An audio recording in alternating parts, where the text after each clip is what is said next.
Elise Allen, senior correspondent for Crux, is traveling with the Pope. She joins us now. Hi, Elise.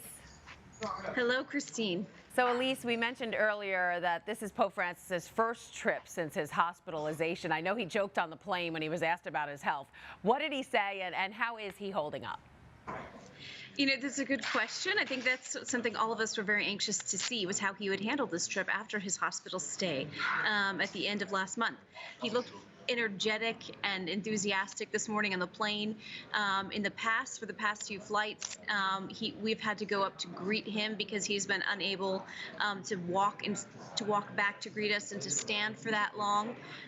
But this morning he was able to come back and spend about half an hour with us in the back of the plane, which was good for him. And he walked up to meet, the Hungarian President Caitlin Novak and the Prime Minister Viktor Orban. He stood throughout much of that opening ceremony and through his entire speech to authorities in the diplomatic corps. He did use a wheelchair later on in the day, but he seemed in very good form today, in very good spirits, and I have to say he looked good.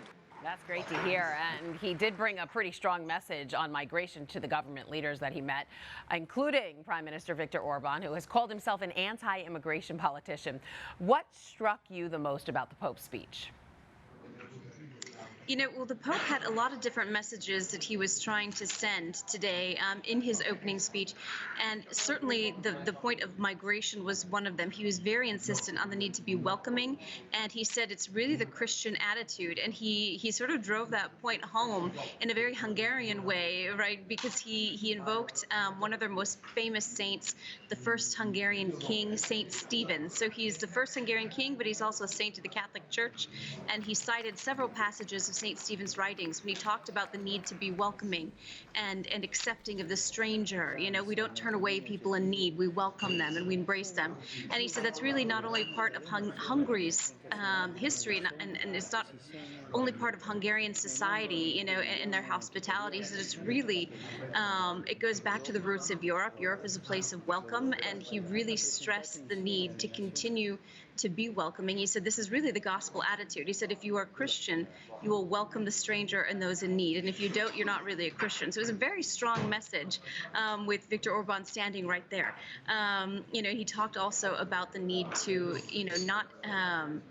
not be discouraged, in the face of sort of the waning of some traditional values. There's a growth of secularism in Europe, and he said don't be discouraged by that, and he praised Hungary for its embrace of traditional Christian values and in its defense of traditional marriage, for example, and its stance on abortion. They have very strict laws in terms of when you can access abortion. So he was very, he praised Hungary and their society, but he also drove the point home when he needed to. Hitting all the themes of his trip in one day. Elise Allen, senior correspondent for Crux. Thanks for keeping us informed, and we'll check back in with you on Monday. Thanks, Christine. Hi, I'm Christine Persichetti, anchor of Currents News. If you like what you saw, please hit the like button on this video. And if you want to see more content just like it, subscribe and click on the bell for notifications. Thanks for watching, because we are putting your faith in the news.